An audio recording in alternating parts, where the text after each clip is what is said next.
I am Marwan Cameron, and this is the Conduit.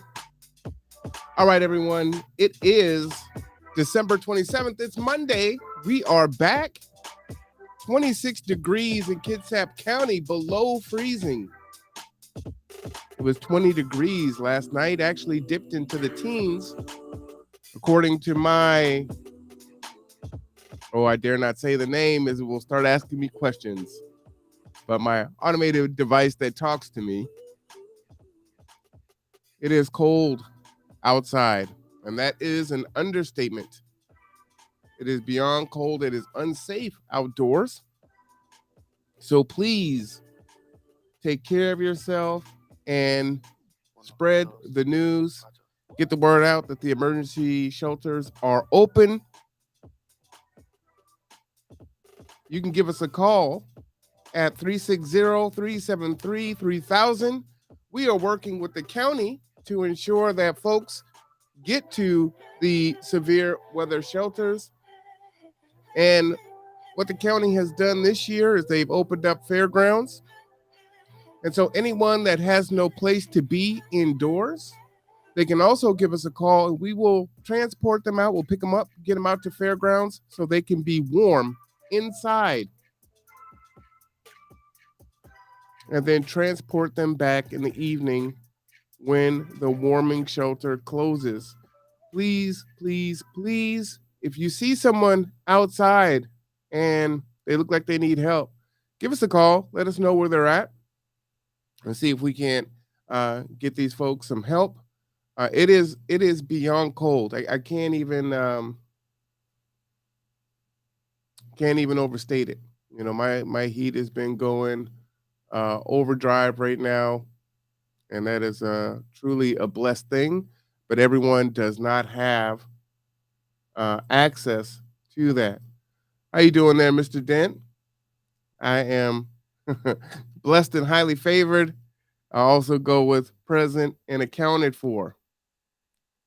I am here by hook or by crook. It's like the post office.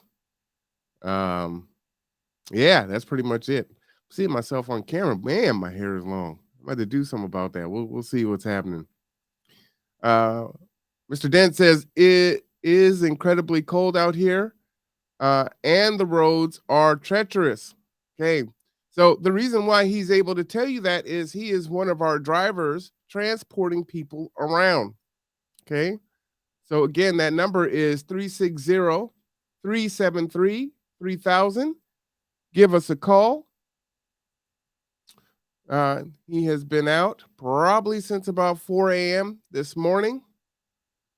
He will be out into the wee hours of the evening tonight with our other fleet of drivers.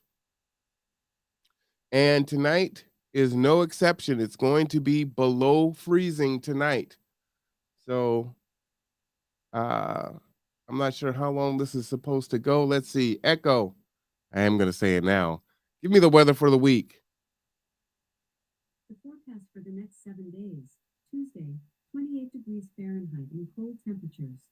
Wednesday, 30 degrees and lots of clouds. Thursday, 37 degrees and snowy weather. Friday, 32 degrees and intermittent clouds. Saturday, 37 degrees and snow flurries. Sunday, 42 degrees and snowy rainy weather. Monday, 42 degrees and rainy weather. So it looks like until Monday, we're going to be dealing with this cold front. This is severe weather. This is severe weather. Mr. Dent says 5 a.m. this morning and 6 a.m. yesterday. Absolutely. I appreciate you. Stay safe out there. Our drivers are tremendously safe drivers. Many of them were born and raised in the Midwest or on the East Coast, so they are well versed in driving in snowy conditions. The joke is I don't drive in the snow. I don't even like riding in the snow. So really, I should amend that. I don't like riding in the snow. I just don't like being just in a vehicle at all. But the truth is that there are still places that we need to go. So please keep yourself safe. As you know, this is our weekly health conversation, and this is a health concern. And that's why I want to focus on this before we jump into some of our COVID conversation. This is important. This is important. This is deadly. This is deadly. And we know, and we actually faced some of this last year, getting people to the emergency to the severe weather shelter last year, but the snow didn't come until a little bit later. But everyone does not have a shelter. We have folks that are in tents. We have folks that are in cars. We have folks. It's this is brutal. This is like Midwest, East Coast weather right now. When you're seeing teens, be interesting to look and see the um, last time we seen temperatures this low. Yeah, that is, I ain't lying. I don't like it. It's a white knuckle experience for me. Even if I'm in the passenger side, I'm holding on to the glove box and the emergency handle on the right. I don't even know what that is on the passenger side. Is it to help you get in and out of the car? I don't know. I figure they put it in there for panicky people like me. So, yeah, I just don't like it. But this weather is deadly. It's deadly, and we can say that even if this weather wasn't deadly, no one should be out in this weather. No one should be out in this weather. So please, again, that phone number is 360-373-3000. This is our second year partnering with the county, and this is kind of going into our third year. So 2019 or 2020, 2021, and now into 2022. So shout out to the county. 360-373-3000. Give us a call. If you have people that are outdoors and have nowhere to go, they should not be wandering around outside in this weather. It is 25 degrees. We will pick them up and we will get them to the warming center at the pavilion. That is at the Fairgrounds Pavilion. And when it closes, we will transport them back or take them to a severe weather shelter. So please, please, please spread the word, get it out there. If you see folks that are outside that look like they are just suffering, please let them know. Our our neighbors who are maybe staying in their vehicles, at Walmart, you know, let them know that they can go to the pavilion during the day if they want to get inside. Inside. Inside. Now that being said, what's really concerning is we still have a pandemic that we're dealing with. And as such, you know, what happens is, I mean, we have kind of this perfect storm, not to be punny, of the holiday, travel that beat last year's travel numbers. So you have national and international travel. You also have a variant in Omicron that has taken over Delta that are several times more infectious, all at the same time. And I said trifecta, but what's after a trifecta? Because now we also have the severe weather, which is forcing people indoors. Not to mention, pretty much everything is open here in the county. So we need to wear our mask, but it's more infectious. We're sitting down in our restaurants to eat, but we don't wear our mask to eat.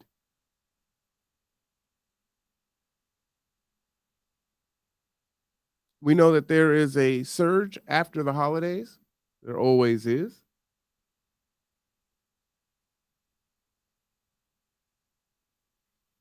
And this new variant, is spreading quickly. If you remember, I came on after Thanksgiving because it was reported in South Africa or in Southern Africa, right? South Africa was one of the 8 countries on the continent. It was reported in Southern Africa. And the United States closed its borders. The odd thing is that they're just reopening the borders to those 8 countries, which is a little bizarre that they would wait this long, especially since Omicron has run rampant and the United States didn't close its own borders, right? So they shut off travel to these African countries to keep us safe and to keep other people safe throughout the world. But we didn't seem to do the same thing when it hit here.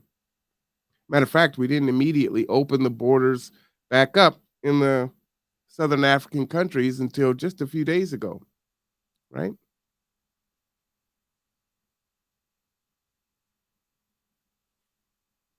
That will be my political statement for the day.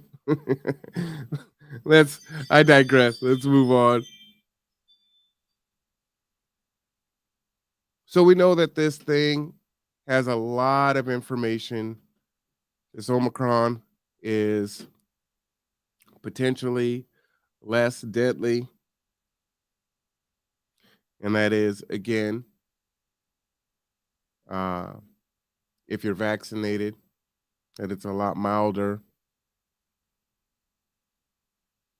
You don't seem to have many of the same symptoms.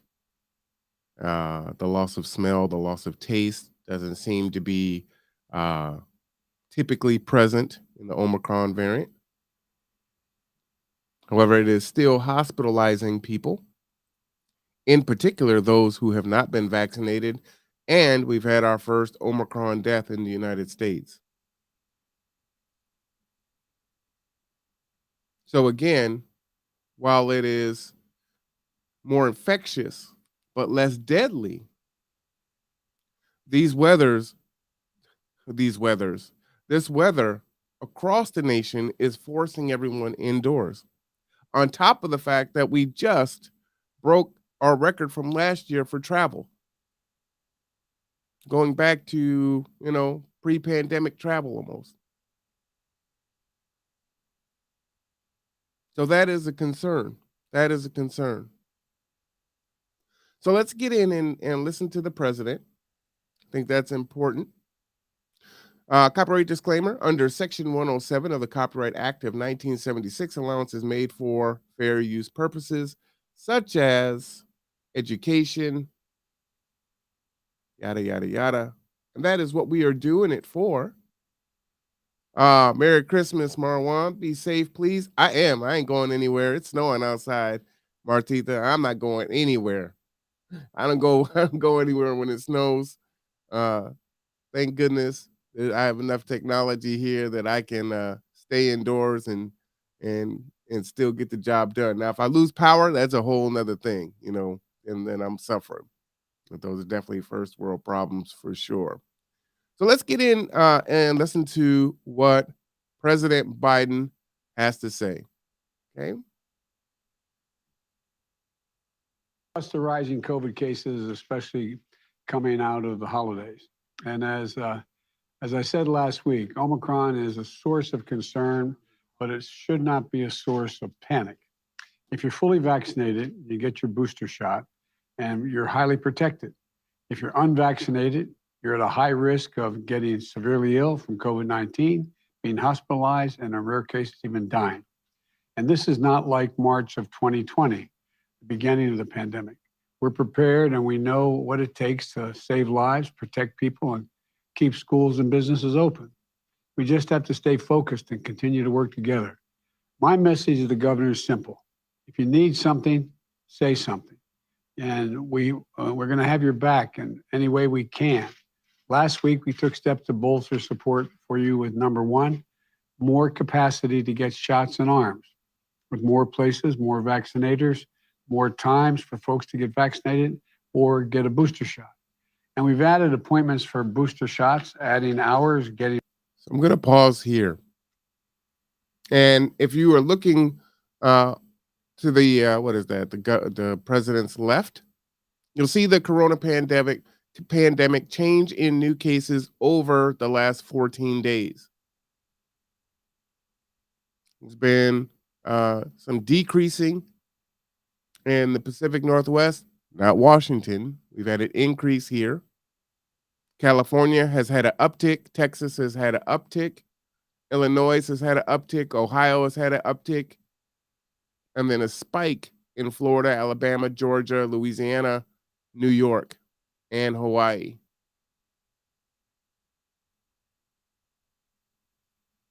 Okay. And we are usually not this cold during this time of year. So we've got a lot of things converging together. More convenient to get a booster every day. The second thing we're doing is more testing.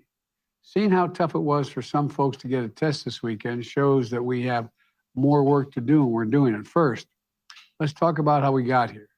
When I took office we were 10 months into the pandemic, and even so, we had zero over-the-counter home tests in the United States, none.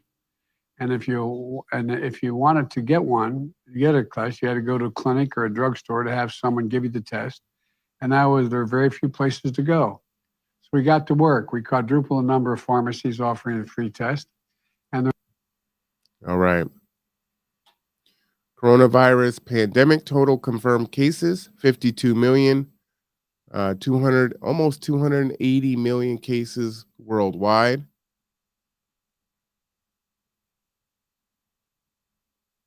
We pause here because we had just passed the 800,000 death threshold.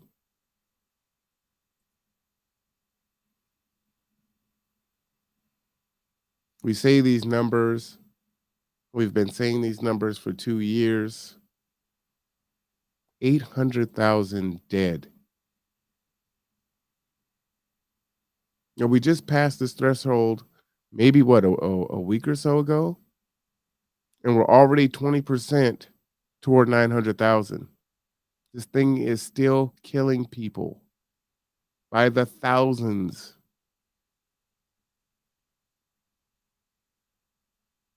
By the thousands.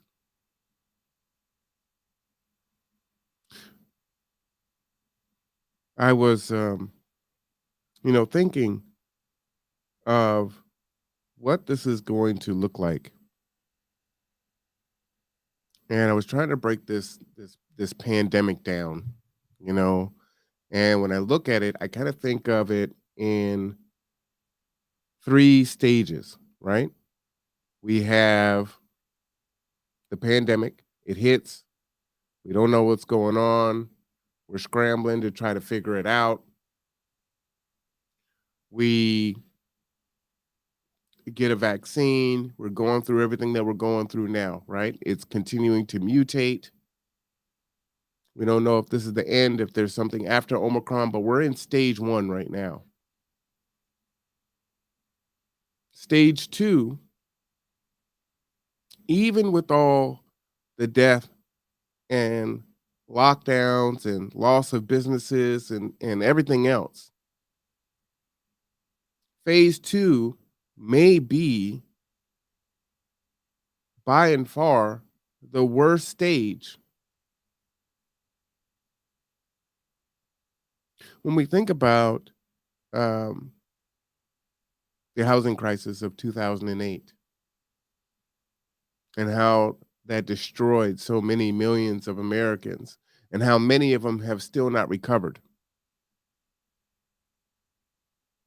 And we can say anecdotally, well, we know they haven't recovered because we know that the homelessness in this country has continued to skyrocket since 2008.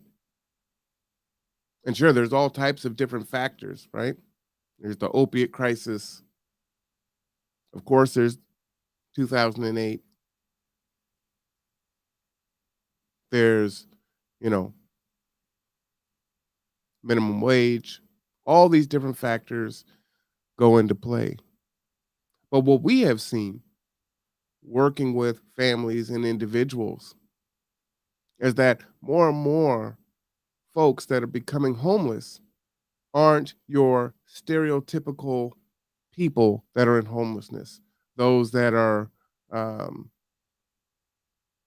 living in the street, drugs and alcohol, right? All the buzzwords, all the negative things we tend to say about the homeless.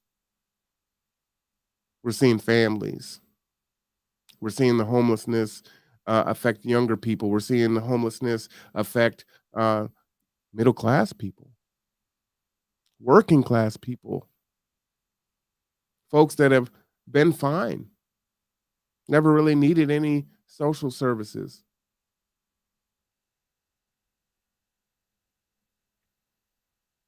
Phase two of COVID, I think, is going to be particularly pernicious in that. How do you recover when you've been orphaned? How do you recover when you've lost the breadwinner in your family? When you've lost the patriarch or the matriarch of your family, the person that held the family together? How do you recover? In the beginning, we were seeing where COVID was taking out, you know, both parents, several members of families. How do you recover for so many folks that are experiencing long haul COVID?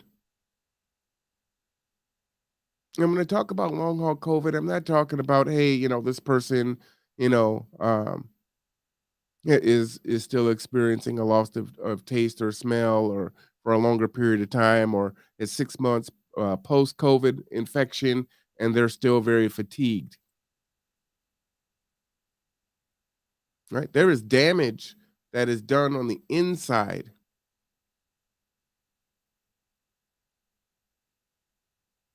that is going to create its own health crisis for many of us here, right? 52 million confirmed cases. How many of those are going to experience long haul COVID?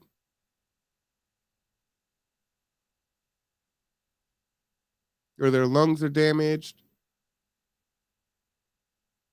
or they're facing other issues? We don't even know yet.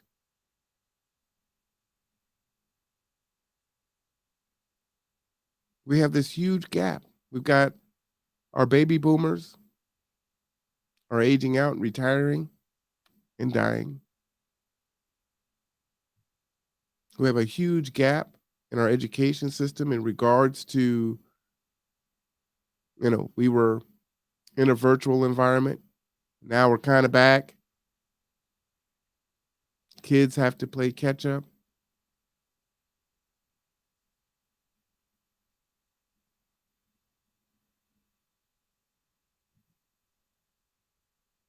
And automation and technology still moves forward, right? So there are jobs that have been lost just due to innovation, but there have been jobs that have been lost because of COVID. Companies having to reinvent themselves to continue to thrive. Hey, we can do more with less, or we can do the same, but we're going to do it with less. We can do more virtually, so we don't need as many employees. There are new skill sets that people have to have that they don't have, because digital literacy, computer literacy is still, to me, its own pandemic.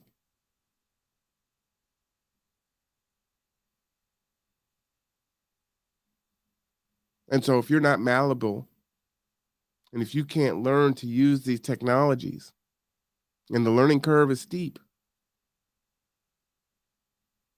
when the music stops, you're hurting, you're behind. So the second phase of COVID, to me, I think it's going to be actually worse than the first stage that we're currently in. And that stage, I believe, is going to last for years. For years. I think that it's going to last for years. For those children that have lost their parents, for those family members that lost the matriarch or the patriarch of their family, the one that kept the family together, the one that kept the family housed. You cannot understate that enough.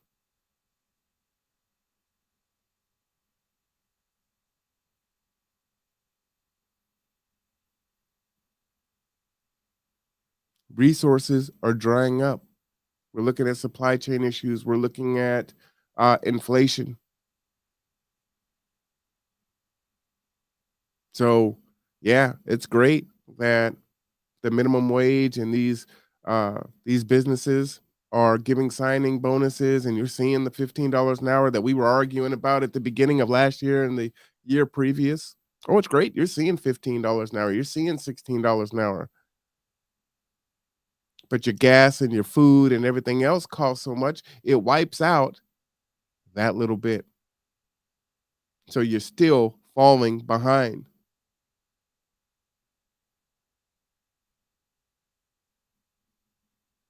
And unfortunately, the government is faced with macro issues. Russia, China.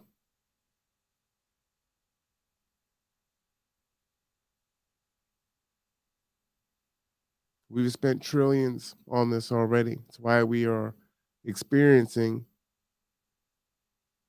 inflation.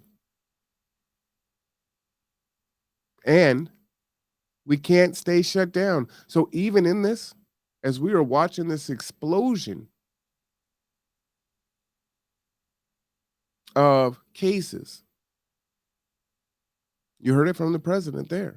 We're not going to shut down schools. We're not going to shut down businesses. But we also aren't going back to a moratorium. He's not going to reinstate unemployment bonuses. Don't hear anything else really about PPP loans, stimulus checks.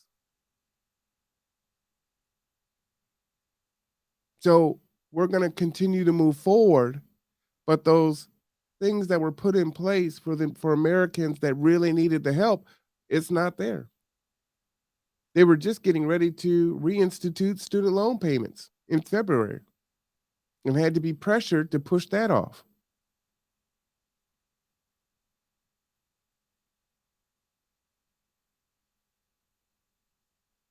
Phase 2, I believe, is going to be far worse than phase 1,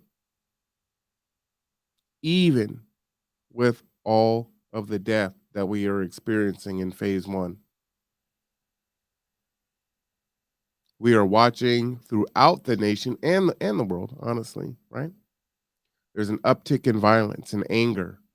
We're watching it in our grocery stores, in our gas stations, road rage. We're seeing it in the airlines, in the plane.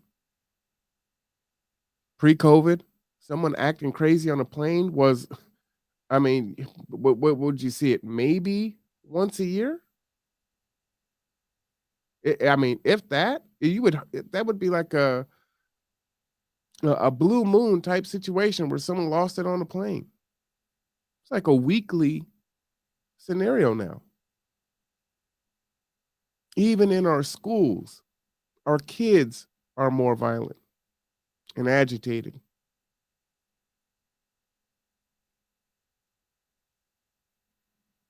Our relationships with each other are fractured and strained, our mental health.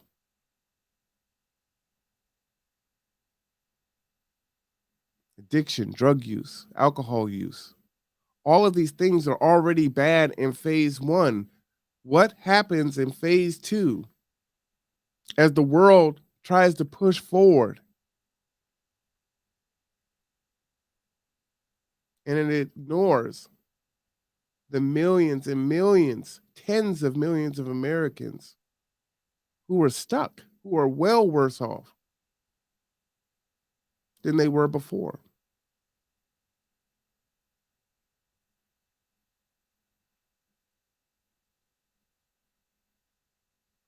We have a lot of work to do. We have a lot of work ahead of us for those of us that work in this sector. But I think humanity has a lot of work to do, and we have to be cognizant of it. We're in it now. We're in the thick of it now, right? It's 25 degrees out. There's ice outside. There's snow outside. People can die if they're left outside. So we got to deal with the crisis that's at hand. Omicron is here. We have 819,000, 800,000, 819,000 deaths.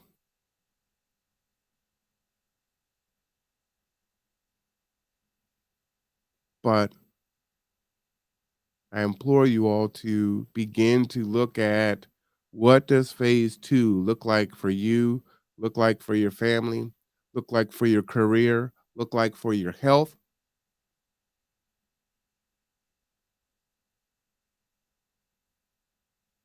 Look for you in regards to your mental health, your retirement, your education. Martitha says we all need to come together and keep caring and supporting each other and be there to help our community. Absolutely. And I submit, Martitha, that it's going to look different. It's going to look different.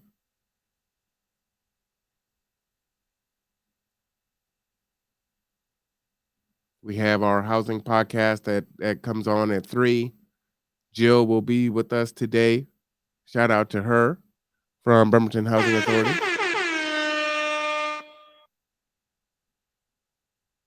We're going to talk about some of these things in regard to housing, right? Because again, the eviction moratorium is over.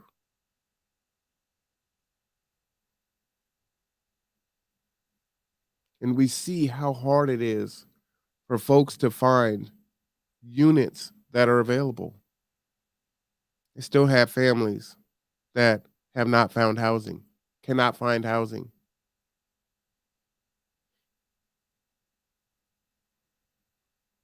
Phase 2,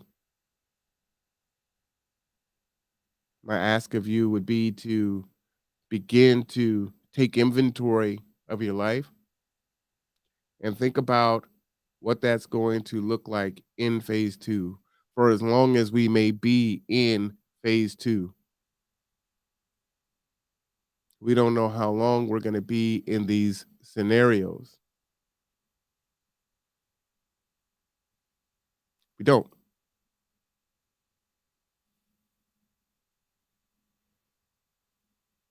We don't. Now, before we go to the Kids at Public Health website, there was another short video that I wanted to play for you that I think is important that you see. And again, that news broadcast was from MSNBC Reports. So if you want to look at that in its entirety, you can. Let me go ahead and put the URL there in the chat. And you can check out the rest of the president's address. Okay.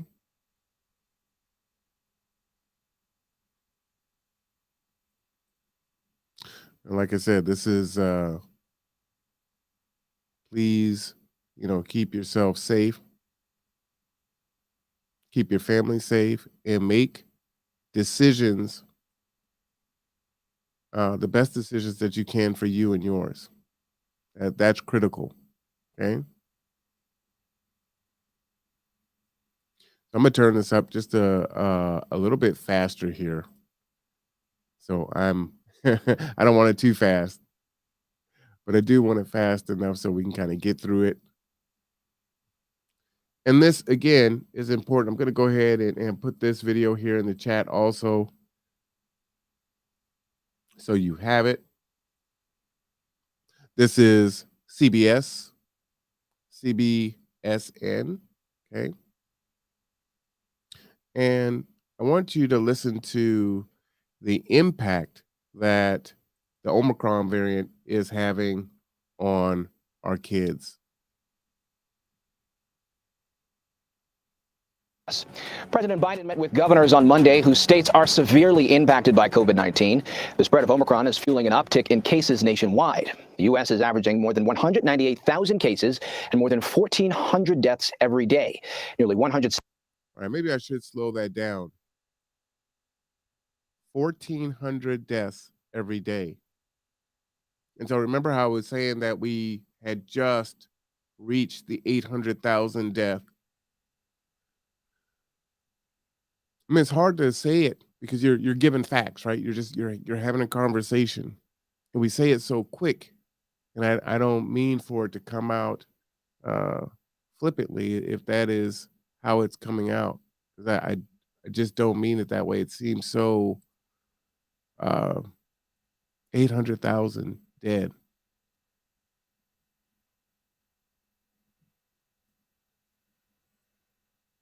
And the cases of deaths right now is 819,000. So we're saying basically in 2 weeks, we went from 800,000 to 819,000 because we're experiencing 1,400 plus deaths per day. And this is the 7-day moving average. And so while it's great where we saw in many states that the numbers were declining,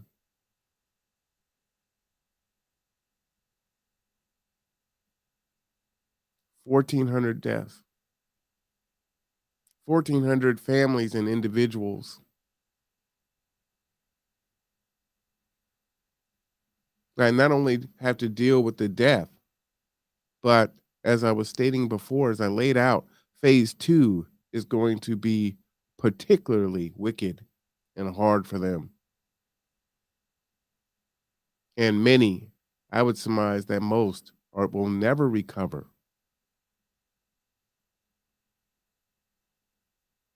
All right, let's get back. Every day. Nearly 170,000 children in the U.S. have tested positive between December 9th and 16th, up about 28% from the previous 2-week period, and a rise in children's. This is why I wanted to play this. 28% in 2 weeks is a lot. That's a lot. December 9th to December 16th.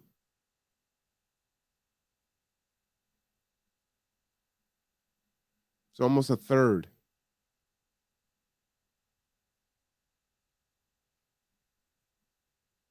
The hospitalizations in New York is causing concern across the country. New vaccine requirements start today in hard-hit New York City. Diners 12 and up will have to show proof of vaccination to eat indoors, and workers at more than 184,000 private businesses will also need to show they've received at least 1 dose of the vaccine. This morning at the White House, the president pledged governors all the support they need. If you're unvaccinated, you're at a high risk of getting severely ill from COVID-19, being hospitalized, and in rare cases, even dying. And this is not like March of 2020, the beginning of the pandemic. We're prepared and we know what it takes to save lives, protect people. My message to the governor is simple. If you need something, say something. And we're going to have your back in any way we can.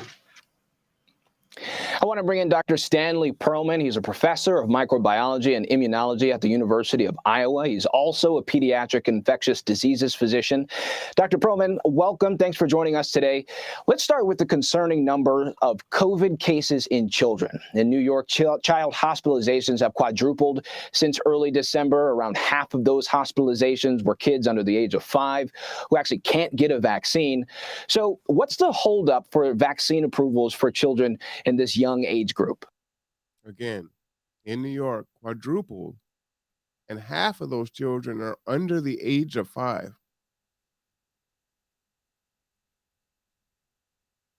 Is this something that we should be concerned about? Is this something that we should be talking about?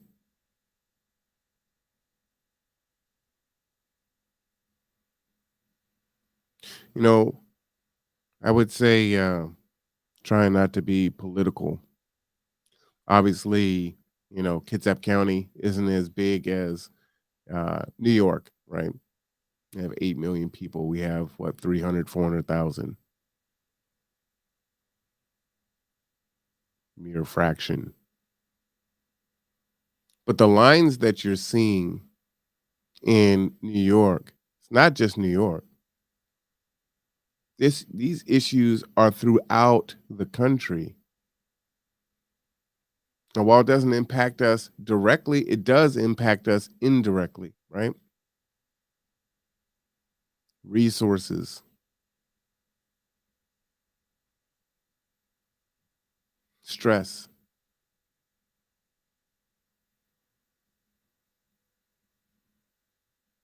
And I'm very thankful that we don't look like New York. But at the same time, I fear because we don't look like New York, because there aren't lines and people are waiting in their cars in stadium parking lots for tests and things of that nature, that we say, no problem here.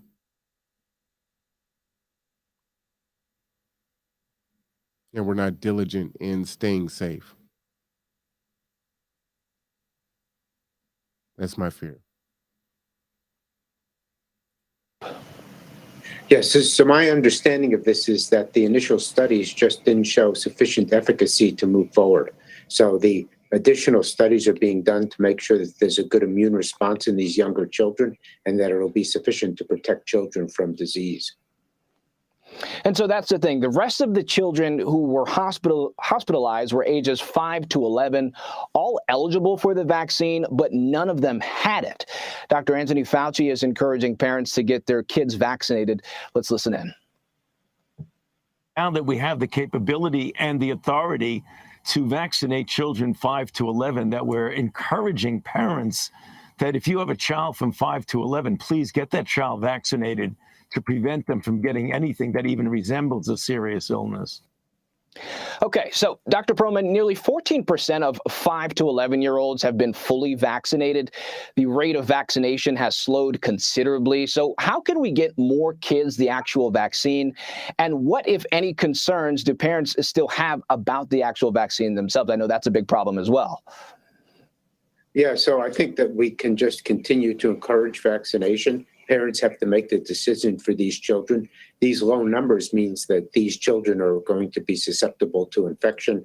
And some of them, even though children develop much less likelihood of severe disease, some of them will develop severe disease. So it's really just a numbers game. If more children get infected, even if it's a low percentage of those who are infected develop bad disease, the numbers will be higher if more of them become infected. And especially as more adults become vaccinated, we know that the proportion of those affected will be children. We also know that the Omicron variant is spreading extremely quickly, as you've noted earlier on the show. And even though the disease may be milder, it is infecting and affecting more people. And we talked about cases going up, especially in hospitals. Hospitals in Massachusetts are postponing all non-essential elective procedures. This move is to free up hospital beds for COVID patients. And hospitals are also facing staffing and shortages. And the CDC recently shortened the isolation time for healthcare workers to about 7 days. Will measures like that be enough to make sure hospitals aren't overrun? Or do we actually need to take some more drastic measure in order to try to get this Omicron spread under control? I'm going to pause it there. So, if you want to check out the rest, I put that link in the chat. But again, there are indirect consequences as a result to what we're experiencing, right? And we need to be aware of that. So, in Massachusetts, as they were saying, they're suspending all elective procedures. Well, We know that some things that are deemed electable or elective, when you're the person that needs it, doesn't feel so elective, right? Like, I've been waiting for this. I need this. This is going to affect my quality of life. And now I have to wait. The strain that these hospitals and the staff are experiencing, right, has a direct correlation with the health care that we're going to get. Whether that means that we're getting it in a timely manner, we're getting the best care, right? They're tired, they're fatigued, they're stressed out.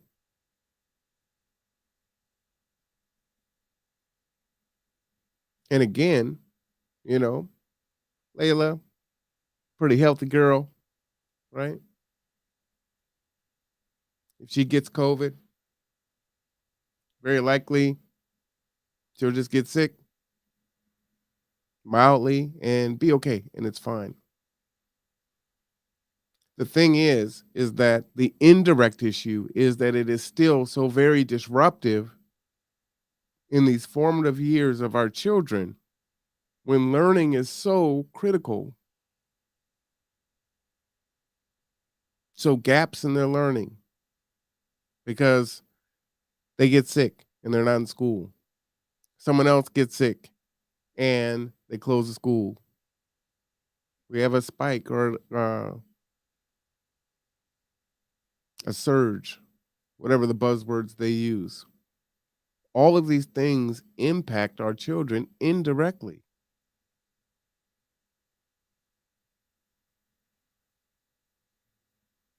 Phase 2.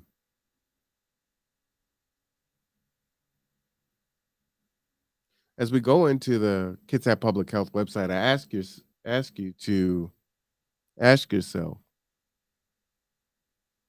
what is the plan for your school-age children?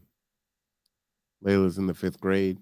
She has 7 years before she graduates high school. What's the landscape?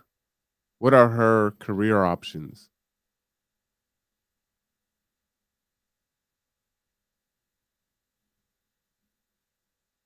There's a little bit of time. She has 7 years. The focus will be to make sure that she gets everything she needs academically and then some. We want to make sure that she is not only proficient, but where she can, she accelerates.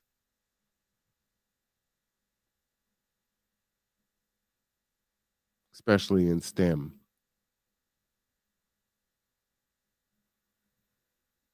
What about your junior high school students?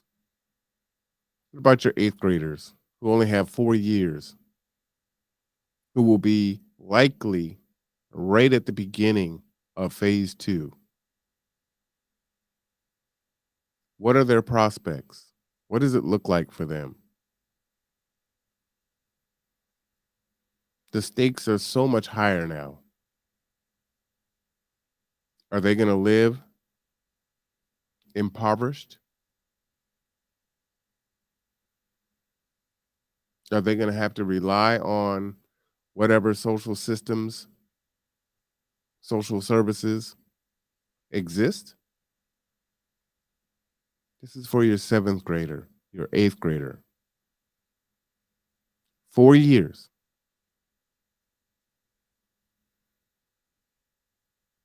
We're getting ready to go into year 3 of COVID. It's like that. And your high school students, your freshmen, that in 6 months are going to be sophomores.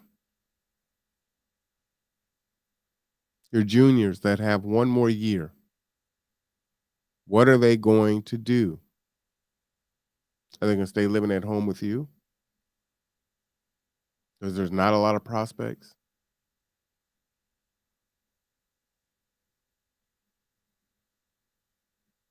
What are their options? Are you having those conversations? I would submit that, however, you were going forward with your family in those conversations, they would need to change and become more of a priority.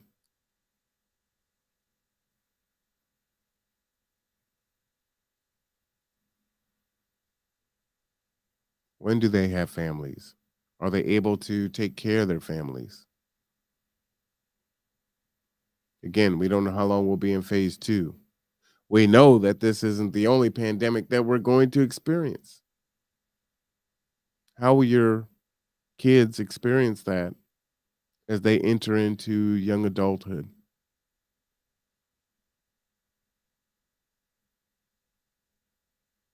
What are you going to do the next time? As you know, I was asking some Bremerton High School kids, to think about, project. It's 5 years later, we're post COVID, and here comes another virus. What's different? How are they ready? How are they prepared?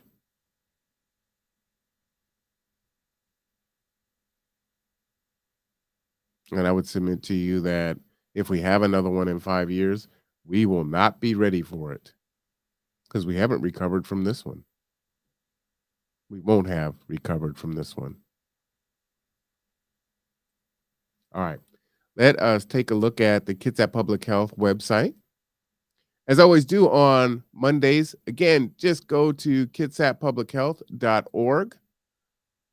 They put all this information in here for us to look at.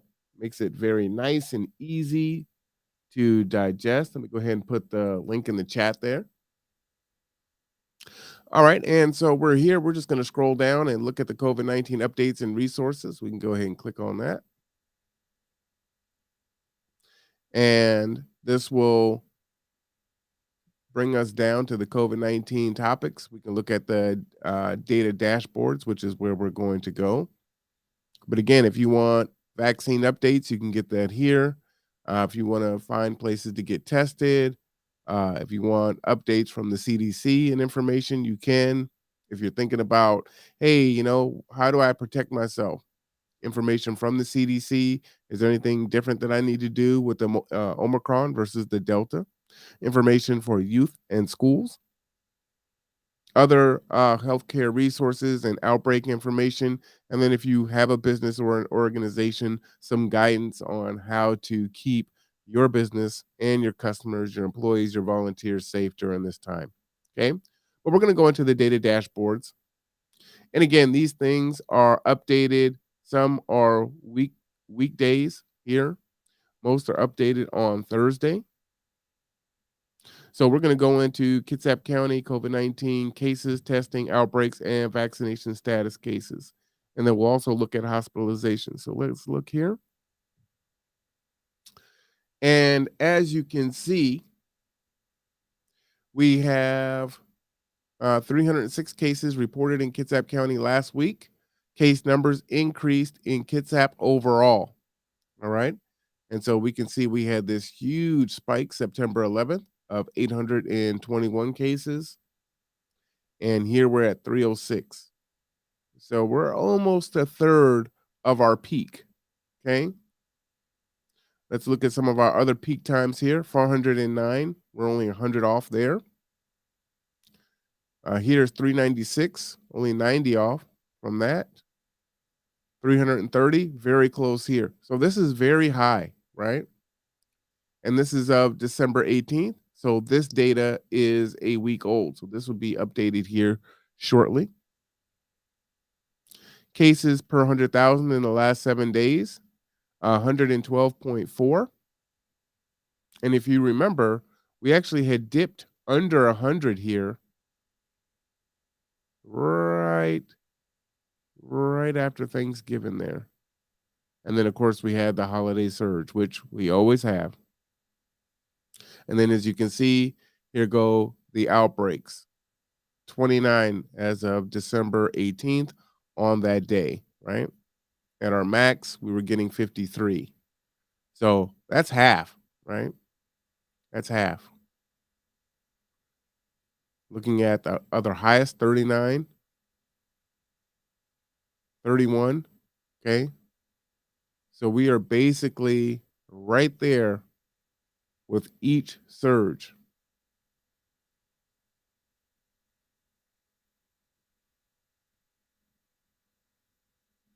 And then we look here based on cases per 100,000 by vaccination status.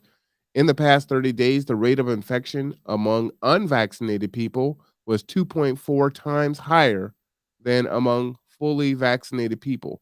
This difference tended to be higher among younger age groups. And again, this was updated 12/16. Omicron is definitely going to change these numbers. So 2.4 more times.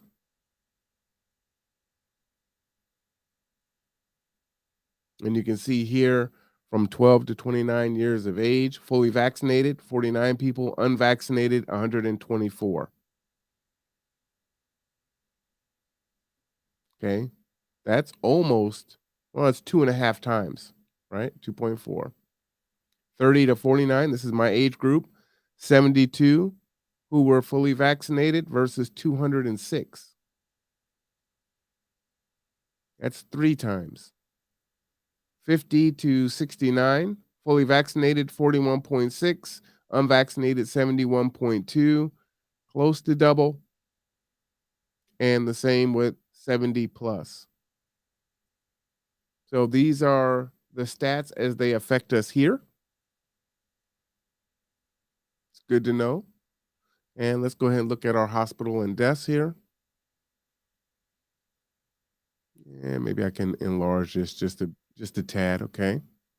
So during the week ending 12/18, 19 COVID hospitalizations among Kitsap County residents have so far been identified. In the past 30 days, unvaccinated people 12 to 59 were 5.6 times more likely to be hospitalized than those fully vaccinated. Unvaccinated people ages 60 plus were 2.5 times more likely to be hospitalized. So again, the way that we looked at the previous chart was if you're vaccinated, you're 2.4 times. If you're unvaccinated, you're 2.4 more times likely to get COVID, right? And then here, you're 5.6 more times likely to be hospitalized if you actually get COVID, right? If you're unvaccinated.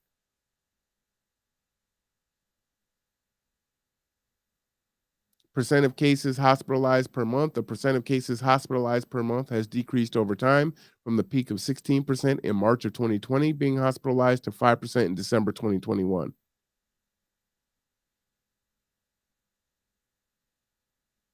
And so to me, this looks like a pretty steady, right? Within percentage points here. Since September, where it was 6%, where it started to come down, went to 4.33, 5, 4.33, and here we're at 5.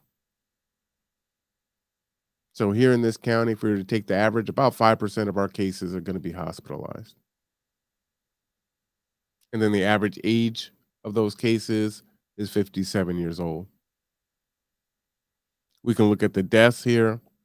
People that are dying from COVID, we've had 262 deaths. People in my age group, that's 11 people. 50 to 59, 32, 60 to 69, 51, 70 to 79, 64, and 80 plus 100.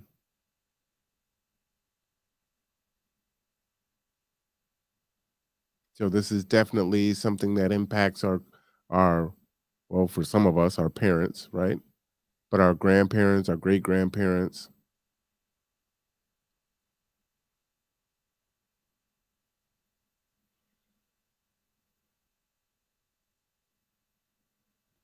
So those are our local numbers. Again, they're updated pretty much every Thursday. There are vaccination sites everywhere. There are testing sites everywhere. This is why I don't really kind of cover that now. You can pretty much Find those things anywhere that you want. Again, call 1-800-525-0127 to report positive over-the-counter test results if you do have them.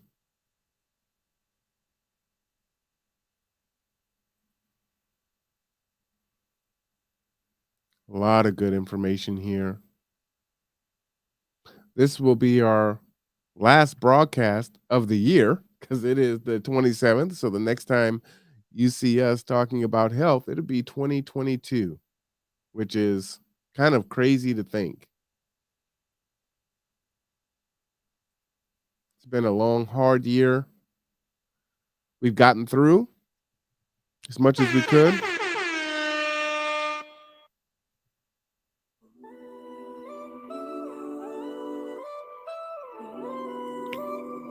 Please take care of yourself. Take care of others.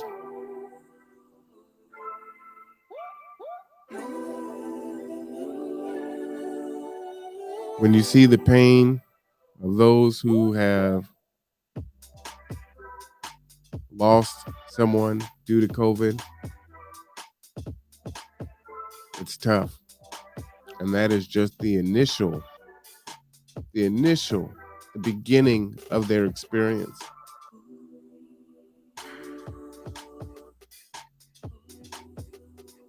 We don't know what 2022 is going to bring, but we know we are going into it with Omicron as the dominant variant.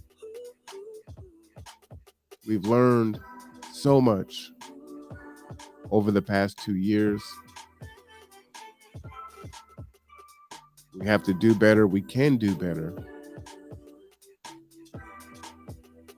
I ask you to try to find the humanity in yourself, find the humanity in your neighbor, find the humanity in your fellow citizen,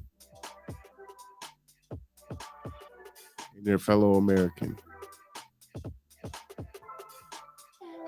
The thing is whether this was politicized or not, sometimes what has been done can be undone. We can decide as a people to unpoliticize it and just say, you know what? I love you as a citizen. I love you as a neighbor. I definitely love my friends. I love my family. And I love myself. And therefore, if it'll keep you safe, then I'm willing to do it.